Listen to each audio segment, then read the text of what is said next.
Hola, mi nombre es Regina Alfaro Escarpulli y el día de hoy te voy a contar la historia de María Skotsova.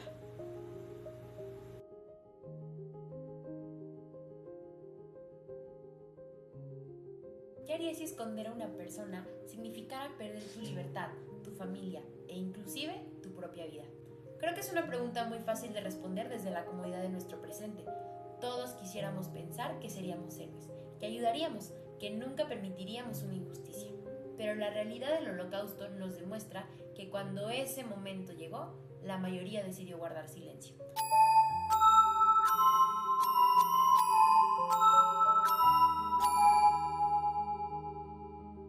Sin embargo, hubo personas que eligieron hacer algo distinto.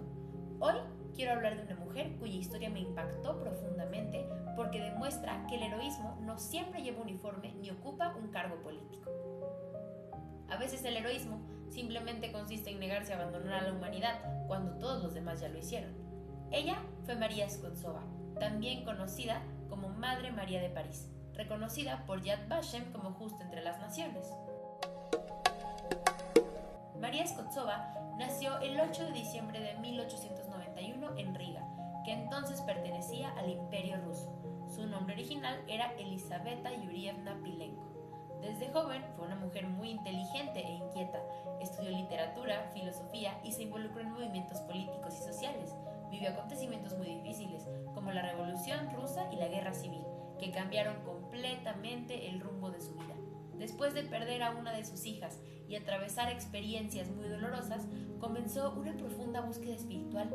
Tiempo después, emigró a Francia junto con otros refugiados rusos. En París, tomó una decisión que cambiaría para siempre su historia: convertirse en monja de la Iglesia Ortodoxa.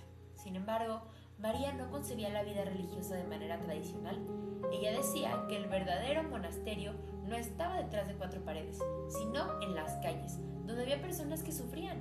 Por eso, abrió casas de acogida para personas sin hogar, inmigrantes, enfermos, desempleados y cualquier persona que necesitara ayuda. Su fe no consistía únicamente en rezar, consistía en servir al prójimo. En 1940, Alemania invadió Francia. Muy pronto comenzaron las persecuciones contra la población judía. Miles de familias fueron obligadas a registrarse, portar la estrella amarilla y posteriormente fueron arrestadas para ser deportadas a campos de concentración. Mientras muchas personas observaban sin intervenir, María decidió actuar. Transformó su convento en una red clandestina de rescate. Escondía familias judías completas. Protegía especialmente a los niños y con ayuda de otros colaboradores elaboraba certificados falsos de bautismo para que los judíos pudieran hacerse pasar por cristianos y así evitar ser detenidos. También conseguía documentos falsos y organizaba rutas de escape hacia zonas más seguras. Uno de los episodios más impactantes ocurrió durante la gran redada del Velódromo en invierno de París. Miles de judíos encerrados en condiciones inhumanas antes de ser enviados a Auschwitz, María logró ingresar llevando alimentos y ayuda. Algunos testimonios narran que incluso consiguió sacar niños, ocultándolos entre los recipientes de basura. Cada rescate significaba desafiar directamente al régimen nazi. Ella sabía perfectamente cuáles podían ser las consecuencias y aún así continuó. En febrero de 1943, la Gestapo descubrió parte de la red clandestina. María fue arrestada junto con varias personas que colaboraban con ella, entre ellas su hijo Yuri. Después de ser interrogada, fue enviada al campo de concentración de Ravensbrück, destinado principalmente a mujeres. Las condiciones eran terribles: hambre, enfermedades, trabajos forzados y violencia constante. Pero incluso ahí continuó ayudando a otras prisioneras. Compartía la poca comida que tenía, escuchaba a quienes habían perdido la esperanza, rezaba con ellas, intentaba recordarles que seguían siendo personas. El 31 de marzo de 1945, apenas unas semanas antes de que terminara la Segunda Guerra Mundial, María murió en la cámara de gas. Existe un testimonio muy conocido que afirma que decidió ocupar voluntariamente el lugar de otra mujer condenada a morir ese día. Aunque algunos historiadores discuten si ocurrió exactamente así, todos coinciden en que permaneció ayudando a las demás prisioneras hasta el fin de su vida.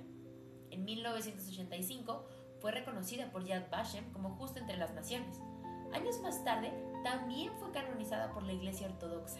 Elegí a María Scotsova porque representa un tipo de valentía que muchas veces pasa desapercibido. No era militar, no era política, no tenía poder, no tenía un ejército. Era simplemente una mujer convencida de que ninguna vida humana podía ser considerada menos valiosa que otra. Además, como futura profesional de la salud, esta historia me hizo reflexionar mucho. La medicina también implica ponerse al servicio de los demás. Significa proteger la vida, incluso cuando exige sacrificios personales. María entendía que ayudar no era una opción, sino una responsabilidad moral. Creo que ese mismo principio debería acompañar siempre a cualquier profesional de la salud, y no solo profesional de la salud, cualquier profesional en general. Seguramente, si pudiera conversar con María Scotsova, no le preguntaría cómo logró ser valiente, le preguntaría algo mucho más difícil. Le preguntaría, ¿cómo evitaste perder la esperanza cuando todo parecía demostrar que el mal estaba ganando? También quisiera saber si alguna vez sintió miedo, si alguna vez dudó, si alguna vez pensó en abandonar todo para salvar su propia vida. Y finalmente le preguntaría qué consejo nos daría hoy, cuando muchas veces vemos injusticias y preferimos pensar que no nos corresponden.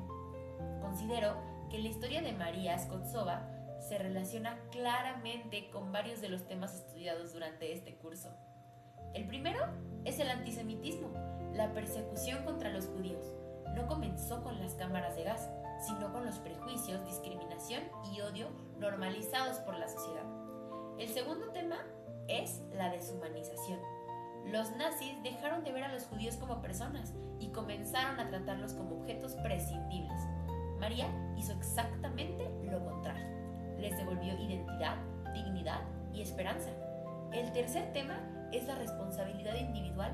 Durante el Holocausto, muchas personas justificaron su pasividad diciendo que solamente obedecían órdenes o que nada podían hacer. María demuestra que siempre existe la posibilidad de elegir. Y el cuarto tema son los justos entre las naciones. Este reconocimiento honra a quienes, sin ser judíos, arriesgaron absolutamente todo para salvar vidas. Ella representa perfectamente el significado de este título. Lo que más me impresionó de María fue comprender que las decisiones individuales sí pueden cambiar la historia. A veces pensamos que una sola persona no puede hacer ninguna diferencia, pero cada niño que ella logró rescatar tuvo la oportunidad de vivir. Muchos de ellos formaron familias, tuvieron hijos y nietos. Es decir, una sola decisión terminó salvando generaciones enteras. Además, María nos demuestra que la indiferencia también es una decisión. Ella pudo haber permanecido en silencio, nadie la obligaba a intervenir. Sin embargo, comprendió que cuando una injusticia amenaza la vida de otros, permanecer neutral favorece al agresor. Creo que esa es una enseñanza que sigue siendo vigente. Hoy probablemente no nos enfrentamos a un holocausto, pero sí enfrentamos discriminación, violencia, pobreza e indiferencia. Y la pregunta sigue siendo exactamente la misma. ¿Qué hacemos nosotros cuando vemos a alguien sufrir? Quisiera terminar con una reflexión. Cuando estudiamos el Holocausto, solemos preguntarnos ¿cómo pudo existir tanta maldad? Pero después de conocer la historia de María Scotsova, entendí que quizá esa no es la pregunta más importante. La verdadera pregunta es ¿qué clase de persona quiero ser? Cuando tenga la oportunidad de elegir entre la comodidad y el bien. María eligió el bien y pagó el precio más alto. Sin embargo, gracias a esta decisión, muchas personas siguieron viviendo. Su historia nos recuerda que incluso en los momentos más oscuros siempre existe la posibilidad de actuar con humanidad. Porque el verdadero heroísmo no consiste en no tener miedo, consiste en hacer lo correcto a pesar del miedo.